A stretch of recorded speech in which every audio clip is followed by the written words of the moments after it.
Eran las 8 de la noche del 1 de noviembre de 2025. En la plaza principal de Uruapan, Michoacán, cientos de personas celebraban el Festival de las Velas.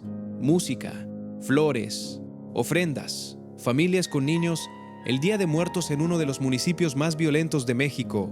Ese día parecía un momento de paz. El alcalde Carlos Manzo estaba ahí, con su sombrero blanco, con su hijo a su lado, con 14 elementos de la Guardia Nacional en el perímetro y 8 escoltas personales a su alrededor. El hombre que durante meses había desafiado al cártel Jalisco Nueva Generación con un megáfono y un sombrero de paja. Y entre la multitud, un joven de 17 años esperaba su momento. Tenía el arma escondida, tenía la orden, tenía el precio acordado. 2 millones de pesos. Eso era lo que el CGNG había puesto sobre la cabeza de Carlos Manzo esa noche. Pero hay algo que la mayoría de los reportes sobre este caso no contaron completo. Algo que Harfuch reveló semanas después en una conferencia que sacudió al país. El sicario de 17 años no era el mayor peligro esa noche. El mayor peligro estaba adentro, dentro del propio equipo de seguridad del alcalde. Y hay una segunda parte de esta historia que todavía no hemos contado en este canal. Algo sobre quién era el hombre que firmó la orden. Algo sobre lo que Harfuch construyó en menos de 4 meses para llevar a más de 22 personas a la cárcel. Y algo sobre el nombre que todavía falta en esa lista. Un nombre que sigue libre, que sabe que lo están buscando y que no sabe en qué madrugada va a llegar el operativo. Quédate hasta el final, porque la última parte de esta historia es la que más importa. Si no quieres perderte cuando caiga el Re 1, el hombre que ordenó matar a Carlos Manzo, suscríbete ahora y activa la campana. Lo vamos a cubrir en Uruapan. Primero hay que entender quién era Carlos Manzo y por qué el CGNG lo quería muerto. Uruapan no es un municipio cualquiera en el mapa del crimen organizado mexicano. En 2025, la tasa de delitos por cada 100,000 habitantes superaba los 1,000 casos. El CGNG y los caballeros templarios se disputaban el control del territorio. Los productores de aguacate pagaban extorsiones. Los negocios pagaban cuota. Y los alcaldes, históricamente, aprendían muy rápido que hay cosas que no se tocan, que no se dicen y que no se investigan. Carlos Manzo no aprendió esa lección, o la aprendió y decidió ignorarla. El hombre del sombrero blanco, como lo conocían en Uruapan, llegó a la alcaldía en septiembre de 2024 como candidato independiente del movimiento que él mismo había construido con el nombre de Movimiento del Sombrero. No tenía partido, no tenía la estructura de un político tradicional. Tenía a la gente de su municipio convencida de que alguien podía hacer las cosas de otra manera. Desde sus primeras semanas en el cargo, Manzo hizo algo que los alcaldes de Michoacán raramente hacen de manera tan visible. Habló. Habló de los cárteles por su nombre. Habló de las extorsiones a los productores de aguacate. Habló de la presencia del CGNG en barrios específicos de Uruapan. Denunció en conferencias de prensa, con nombres y con mapas, lo que estaba ocurriendo en su municipio. Y además de hablar, actuó. En mayo de 2025, su propio equipo de seguridad capturó a René Belmontes, conocido como El Rino, anterior jefe de plaza del CGNG en Michoacán. No lo hizo el ejército, no lo hizo la Guardia Nacional, lo hizo el alcalde de Uruapan con su policía municipal. Eso no se perdona en el mundo del CGNG. A partir de ese momento, las amenazas de muerte se volvieron constantes. El gobierno federal reforzó su seguridad. Desde diciembre de 2024 contaba con protección federal. Después de la captura del Rino, el dispositivo se amplió a 14 elementos de la Guardia Nacional, más su escolta personal de 8 policías municipales. 14 elementos de la Guardia Nacional, 8 escoltas personales. Un dispositivo pensado para proteger a un hombre que el CGNG había marcado como objetivo prioritario. Y aún así, el cártel encontró la manera de llegar a él, porque no atacó el dispositivo desde afuera, lo atacó desde adentro. El 30 de octubre de 2025, 2 días antes del Festival del Día de Muertos, un grupo de sicarios del CGNG identificó a Carlos Manzo en una gasolinera de Uruapan. Enviaron las fotografías a un chat grupal cifrado en una aplicación de mensajería. La orden llegó rápido desde arriba. El mando, conocido como el licenciado, dijo que había que actuar ahí mismo. Pero ese día algo falló. El grupo no pudo ejecutar el ataque. Los sicarios se retiraron sin completar la misión. Lo que Harfuch reveló semanas después es que ese fallo tuvo consecuencias inmediatas dentro del propio cártel.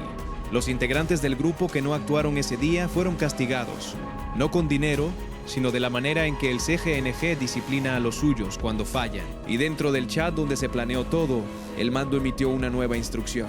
La próxima vez no habría excusas. Que lo mataran a como diera lugar, sin importar quién estuviera a su lado, sin importar si había civiles, sin importar si había niños. El precio seguía en pie. 2 millones de pesos para quien lo hiciera. Ahora necesitas escuchar lo que estaba pasando en paralelo, porque aquí es donde la historia se vuelve mucho más difícil de procesar. Josué, conocido dentro del círculo de Manso como el Viejito, era uno de los hombres de confianza del alcalde. Conocía la agenda, conocía los horarios, conocía las rutas. Según la investigación que meses después revelaría Harfuch, el Viejito tenía un vínculo con el CGNG que venía de antes. Compraba droga a un hombre conectado al cártel. Esa deuda, esa relación, se convirtió en el canal por donde empezó a fluir la información más valiosa que el CNG. ¿Dónde iba a estar el 1 de noviembre? ¿A qué hora? ¿Con quién? Y Samuel, el director de Relaciones Públicas del municipio, también sabía lo que venía. Los dos conocían el plan desde 15 días antes de que se ejecutara. Los dos intercambiaban mensajes con personas vinculadas al grupo criminal. Los dos dejaron que la información siguiera fluyendo. Nadie avisó al alcalde. Nadie lo sacó de esa plaza. Esa noche del Festival de las Velas, el CNG sabía exactamente dónde iba a estar Carlos Manso. A qué hora llegaría. Por dónde caminaría. No porque tuvieran un espía infiltrado en la Guardia Nacional, porque lo tenían en el equipo del propio alcalde. Las 8 de la noche del 1 de noviembre de 2025. La plaza de Uruapan llena de gente. La música, los altares, las flores de cempasúchil. Carlos Manso camina entre la gente con su sombrero blanco, su hijo a su lado, sus escoltas distribuidos alrededor, los 14 elementos de la Guardia Nacional en el perímetro, y Víctor Manuel, 17 años, originario de Paracho, Michoacán, espera en la multitud. Víctor Manuel no es un sicario experimentado, es un adolescente con adicción a las metanfetaminas que fue reclutado por el CGNG en un centro de rehabilitación para adicciones, en la zona de Uruapan. Eso es lo que después revelarían las investigaciones. El cártel enviaba a sus reclutadores a los centros de rehabilitación del municipio. Identificaban a jóvenes vulnerables, les ofrecían dinero, protección, un lugar donde pertenecer, y cuando llegaba el momento les daban una misión. Víctor Manuel recibió la suya una semana antes de esa noche. Su familia lo buscó en los días previos al festival. No lo encontraron. Desapareció de su casa en los días previos. Esa noche estaba en la plaza con un arma que el CGNG le había dado. El mismo arma que había sido usada en 2 crímenes previos en Uruapan. El 16 de octubre en una barbería. El 23 de octubre en un negocio del municipio. La misma huella balística. El mismo cártel. El mismo ciclo de violencia. Víctor Manuel se acerca a Carlos Manso. Dispara. El primer disparo impacta a un ciudadano que se estaba tomando una fotografía con el alcalde. Víctor Manuel rectifica la puntería. Los siguientes 6 disparos van directo a Carlos Manso. El alcalde cae. El caos se desata en la plaza. Gritos. Gente corriendo. Los escoltas reaccionan. Hay un forcejeo con Víctor Manuel. En ese momento, el director de la Policía Municipal, Demetrio, toma el arma y la acciona contra el propio sicario. Víctor Manuel muere en la escena. Carlos Manso es trasladado de emergencia al hospital. Esa misma noche, el alcalde de Uruapan muere. El regidor Víctor Hugo resulta herido en el ataque. Las autoridades reportan que está fuera de peligro. Y mientras la noticia se extiende por todo el país, mientras los estudiantes de Morelia toman el Palacio de Gobierno en protesta, mientras Ana Gabriel llora en pleno concierto y dedica su actuación a la memoria de Manso, mientras México enfrenta la imagen de un alcalde asesinado en plena celebración del Día de Muertos frente a su hijo, Harfuch ya está en movimiento. Si estás viendo esto y conoces la historia de Manso desde antes, cuéntame en los comentarios qué sabías que no aparece en los medios. Y si quieres seguir esta investigación hasta el final, suscríbete, porque cuando caiga el Re 1, lo vamos a contar aquí. Esa misma noche. Y en las horas siguientes, Harfuch declaró públicamente que las investigaciones comenzaban de inmediato. Pero lo que no dijo en ese primer momento, lo que la investigación fue revelando en los días siguientes, es que el caso era mucho más complicado de lo que parecía desde afuera. Porque no había un solo asesino, había una red. Y esa red tenía ramas en lugares que nadie esperaba. Cuando el gobernador de Michoacán señaló públicamente que el sicario había sido abatido después de ser detenido, y no mientras intentaba escapar, la atención se dirigió hacia los propios escoltas del alcalde. Harfuch dijo algo en conferencia que pocas horas antes nadie habría predicho. Las investigaciones se habían extendido al equipo de seguridad de Carlos Manso. No fue una declaración menor. Era la confirmación de que el Estado mexicano sospechaba que las personas a las que Manso confiaba su vida podían tener algo que ver con su muerte. En los días siguientes, la investigación avanzó con una velocidad inusual. El 10 de noviembre, 9 días después del asesinato, 2 hombres aparecen muertos sobre la carretera Uruapan-Paracho. Los cuerpos son de Ramiro y Fernando, 2 integrantes del grupo criminal que había coordinado el ataque. Al día siguiente, los investigadores encuentran sus teléfonos cerca de los cuerpos. Y ahí, en esos teléfonos, está todo. El chat cifrado, los mensajes, los nombres, las instrucciones. El mapa completo de quién ordenó qué, cuándo y a través de quién. Harfuch lo explicó en conferencia con un detalle que pocas veces se ve en un funcionario de seguridad. Los teléfonos mostraban que Ramiro era el instructor del grupo, que él aplicaba los castigos cuando alguien fallaba, que él coordinaba los movimientos de los ejecutores la noche del 1 de noviembre, y que esos mismos ejecutores lo mataron a él días después para detener el desarrollo de las investigaciones. El cártel había eliminado a sus propios operadores para cerrar el rastro, pero el rastro ya estaba en los teléfonos. Ese es el error que define esta historia. El CJNG eliminó a Ramiro y Fernando creyendo que borraba las huellas, y lo único que hizo fue añadir 2 cadáveres más a un expediente que ya tenía suficientes evidencias para llegar hasta arriba. El 19 de noviembre, Harfuch anunció la detención de Jorge Armando, alias el licenciado, en un operativo en el centro de Morelia, capital de Michoacán. El licenciado no era un sicario, era el cerebro operativo, el eslabón entre la estructura de calle y los mandos superiores del CGNC en Michoacán. El hombre que organizó el grupo que coordinó cada fase del ataque a través del chat cifrado, que emitía las instrucciones y pedía a los involucrados que borraran los mensajes después de leerlos. Harfuch fue preciso en su descripción pública. El licenciado era uno de los autores intelectuales. Dijo, pero no el único. Había alguien más arriba, alguien que le daba órdenes a él. Ese alguien tenía nombre: Ramón Ángel Álvarez Ayala, el Re 1, jefe regional del CGNG Michoacán, segundo al mando de la organización en el estado, solo por debajo del propio El Mencho. El licenciado declaró ante las autoridades que el Rey 1 era su jefe directo, que la orden de matar a Carlos Manso venía de él, que el precio de 2 millones de pesos fue fijado por él. El Rey 1 sigue libre. Ese es el capítulo que esta historia todavía no cierra. El 22 de noviembre, 3 días después de la captura del licenciado, llegó el golpe que nadie esperaba. 7 policías municipales de Uruapan, los mismos que durante meses habían sido los escoltas de Carlos Manso, fueron detenidos en un operativo dentro de la propia Casa de Cultura del municipio, donde el alcalde había trabajado. 6 hombres y una mujer, todos policías municipales, todos acusados de homicidio calificado en comisión por omisión. La teoría de la fiscalía es clara. Algunos de ellos sabían lo que iba a ocurrir esa noche. Uno de ellos, según las investigaciones, pudo haber operado como infiltrado informando en tiempo real los movimientos del alcalde durante el festival. Al menos uno de los 8 escoltas originales sigue prófugo. José Manuel Jiménez, conocido como el Coronel, exmilitar y jefe del equipo de seguridad de Manso. Las autoridades lo consideran una pieza esencial para entender cómo se vulneró el dispositivo que debía proteger al alcalde. Su nombre sigue en los registros de búsqueda. Deténlos un momento y piensa en esto. Carlos Manso tenía 14 elementos de la Guardia Nacional protegiéndolo, 8 escoltas personales, 2 años de amenazas documentadas que el gobierno federal conocía, un dispositivo de seguridad reforzado después de la captura del Rino, y el cártel lo mató con un adolescente de 17 años reclutado en un centro de rehabilitación, porque alguien dentro de su propio equipo les decía exactamente dónde iba a estar cada noche. La seguridad no falló desde afuera, fue perforada desde adentro. Y esa es la parte de esta historia que más incomoda, porque si eso puede pasar en el equipo de un alcalde que sabía que lo buscaban y que tenía protección federal activa, la pregunta es qué puede pasar en cualquier otro contexto donde alguien se atreva a desafiar al CGN inmediata y desbordó lo que el gobierno federal esperaba. El 2 de noviembre, horas después de la muerte de Manso, estudiantes de Morelia tomaron el Palacio de Gobierno del Estado.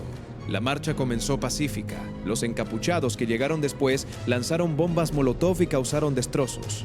El gobierno federal fue acusado por sectores de la sociedad de no haber protegido suficientemente al alcalde a pesar de las amenazas documentadas. El gobernador de Michoacán activó un despliegue sin precedentes. El ejército desplegó más de 10,000 elementos en el estado. La Marina aportó casi 2.000 efectivos adicionales para operaciones en la costa del Pacífico. Se instalaron 5 helicópteros, 18 drones y equipos de inteligencia en Morelia, Uruapan y Apatzingán. Harfuch coordinó en persona varias de las reuniones de seguridad en Michoacán durante las semanas siguientes. Llegó en helicóptero al estadio de béisbol Francisco Villa en Morelia. Se reunió con el gobernador, con los secretarios de Defensa y Marina, y con los 9 alcaldes de los municipios con mayor índice de violencia en el estado. Fue su cuarta visita a Michoacán en pocos meses. No envió representantes. Fue él. En ese mismo periodo, el Plan Michoacán de la Secretaría de Seguridad reportó más de 900 detenciones por delitos graves y el aseguramiento de 23 toneladas de drogas y 924 armas de fuego. Números que en otro contexto parecerían enormes. Pero en Michoacán, en noviembre de 2025, el número de un alcalde muerto y el nombre de un líder del CNG todavía libre. En enero de 2026, Harfuch presentó los resultados de la más delicada de las detenciones del caso. Samuel y el Viejito, los 2 hombres del entorno civil del alcalde que filtraron su información al cártel, fueron aprehendidos en un operativo coordinado con la Fiscalía de Michoacán. Durante la audiencia de Samuel, el director de Relaciones Públicas, se reveló algo que termina de definir la magnitud de la traición. Samuel compraba droga a alguien conectado al CCNG. Esa relación de cliente a proveedor fue el gancho que el cártel usó para convertirlo en informante. No le ofrecieron dinero, no lo amenazaron con violencia directa. Simplemente le dijeron que necesitaban información sobre el alcalde. Y Samuel, que conocía cada movimiento de Manso porque era parte de su equipo de comunicación, empezó a proporcionar esa información. 15 días antes del Festival del Día de Muertos, Samuel sabía que había un plan para matar a Carlos Manso. No dijo nada. Esa es la parte que cuesta más trabajo procesar de toda esta historia. No el sicario reclutado en un centro de rehabilitación. No el líder del cártel que dio la orden desde lejos, sino el hombre que compartía el edificio con el alcalde, que conocía su agenda, que formaba parte de su equipo y que eligió no hacer nada. Harfuch lo presentó ante las cámaras con la carpeta de evidencia, con los mensajes del chat, con los testimonios de los involucrados, con la cronología completa de los 15 días en que la traición se desarrolló en silencio mientras Carlos Manso seguía trabajando sin saber que su círculo más cercano lo había entregado. Y hay algo en ese momento, Harfuch, de pie frente a las cámaras con esa carpeta, que conecta directamente con junio de 2020, cuando él mismo estaba en un hospital con 3 balas en el cuerpo por una emboscada ordenada por el Mencho. Harfuch sabe mejor que casi nadie lo que significa sobrevivir a un atentado ordenado por el CGNG, y sabe también lo que significa construir el caso que lleva a quien lo ordenó. Con el Mencho tardó años, con el caso Manso tardó menos de 4 meses en llegar hasta el licenciado. En marzo de 2026, Harfuch anunció la captura de El Congo, operador regional de la célula del CGNG, en Uruapan, implicado directamente en el asesinato y vinculado a extorsiones a productores de aguacate y limón en la región. Con esa detención, el balance del caso alcanzó más de 22 personas detenidas. 22 personas, en menos de 5 meses. Hagamos la cuenta completa. El sicario material Víctor Manuel muere en la escena el 1 de noviembre. Los coordinadores directos del ataque, Ramiro y Fernando, aparecen muertos en una carretera el 10 de noviembre, eliminados por el propio cártel. El licenciado, autor intelectual y coordinador operativo, es capturado el 19 de noviembre. 7 escoltas del alcalde son detenidos el 22 de noviembre. Samuel y el Viejito, los infiltrados del entorno civil, son aprehendidos en enero de 2026. El Congo cae en marzo de 2026. Y sin embargo, la cúspide de la red permanece intacta. El RE 1 no ha sido capturado. Ramón Ángel Álvarez Ayala, segundo al mando del CGNG en Michoacán, el hombre que según el licenciado firmó la orden de matar a Carlos Manso, el hombre que puso el precio de 2 millones de pesos, sigue operando. Harfuch dijo algo en noviembre que conviene recordar ahora. Dijo que el licenciado no era el único autor intelectual, que los mandos del CGNG que dieron la orden estaban identificados, que la investigación seguía, que no iban a parar. El mismo método que usó con el Mencho, la misma paciencia, el mismo sistema que cierra caminos de escape uno por uno hasta que no queda ninguno. El RE 1 sabe que lo están buscando. Lo que no sabe es en qué madrugada va a llegar el operativo. Hay algo en este caso que va más allá de los nombres y las detenciones. Algo que habla de un problema que México lleva décadas sin resolver y que el asesinato de Carlos Manso volvió imposible de ignorar. El CGNG recluta adolescentes en centros de rehabilitación. No reclutó a un sicario profesional para matar al alcalde de Uruapan. Fue a un centro de rehabilitación para adicciones. Encontró a un joven de 17 años con problemas de metanfetaminas. Le ofreció algo que ese joven no tenía: dinero, protección, un rol en un grupo, y lo convirtió en el arma desechable que necesitaba para una operación de alto perfil. Víctor Manuel tenía 17 años. Era de Paracho, Michoacán. Su familia lo buscó en los días previos al festival. Cuando lo encontraron, ya no podían hablar con él.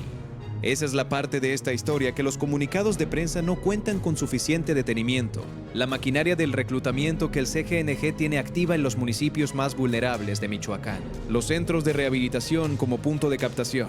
Los jóvenes con adicciones como recurso humano, desechable para misiones que nadie en los mandos del cártel quiere hacer personalmente. El licenciado coordinó el ataque desde un chat cifrado en Morelia. El RE1 dio la orden desde algún punto del territorio que controla.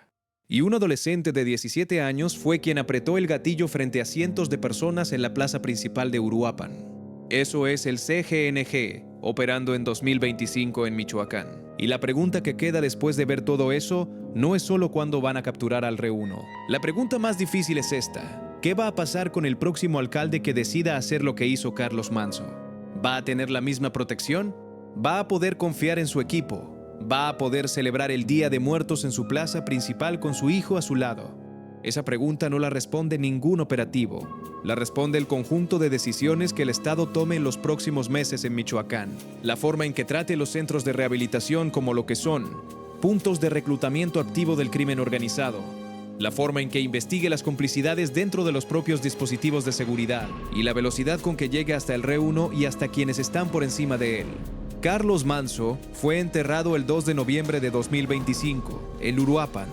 Miles de personas lo acompañaron en las calles. Su sombrero blanco encima del ataúd. El hombre que había dicho en voz alta lo que nadie en Michoacán se atrevía a decir: que había capturado al jefe de plaza del CGNC con su propia policía municipal, que había denunciado extorsiones con nombre y apellido, que había elegido quedarse en su municipio sabiendo que tenía una amenaza de muerte activa. El CGNG quería que ese asesinato demostrara algo: que nadie que los desafíe en su territorio va a sobrevivir para contarlo, que el miedo es más poderoso que la valentía, que el silencio es la única opción que queda. Lo que Harfuch hizo en los 4 meses siguientes fue la respuesta directa a ese mensaje. 22 detenidos, la red completa desarticulada pieza por pieza, el autor intelectual inmediato en prisión de máxima seguridad, los infiltrados en custodia, el escolta jefe prófugo, identificado y buscado, y el mando superior del cártel que dio la orden en la lista más activa de la seguridad federal en Michoacán, un eslabón a la vez, hasta llegar al primero. La pregunta que Michoacán se hace hoy no es si el RE1 va a ser capturado, es cuándo va a llegar esa madrugada. Antes de que te vayas, déjame una pregunta. ¿Crees que el RE1 va a ser capturado antes de que termine 2026? ¿O crees que va a escapar como han escapado otros mandos del CGNG durante años? Déjame tu respuesta en los comentarios. Voy a leer cada una. Y si quieres estar aquí cuando llegue el operativo que cierre el último capítulo de esta historia, suscríbete y activa la campana. Porque cuando el RE1 caiga, lo vamos a desmontar aquí desde la orden hasta la detención, con el mismo nivel de detalle que viste hoy. El siguiente video ya está en producción. Tiene que ver con otro hombre que desafió al crimen organizado en México. Una historia diferente, el mismo patrón de fondo y un final que tampoco nadie esperaba. Ya sabes lo que tienes que hacer.